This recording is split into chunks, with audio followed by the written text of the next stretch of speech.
กล่าวอ้างทั้งคำกองก่อนพญาหรือซาเสียงยิงลาวเก่งการท้อผ่า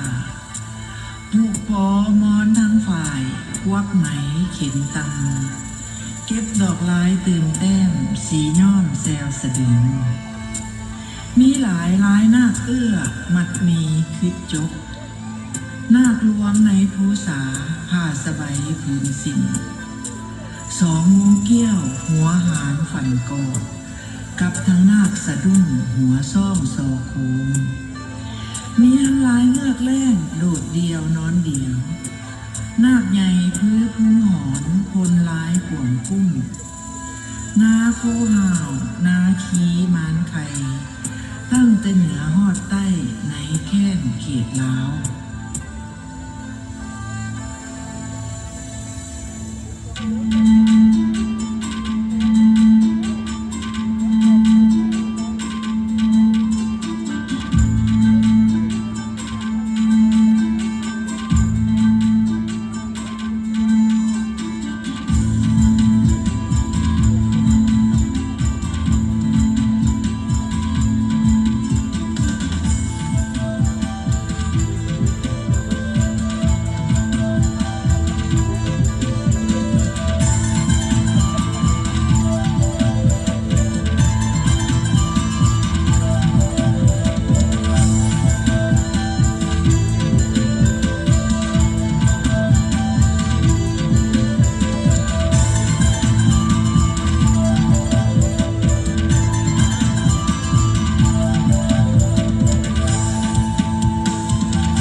เจ้าขอเสียงตบมือดังๆให้แกนักศิลปะจากโรงเรียนมศ.บ้านหาดอีกครั้งเจ้า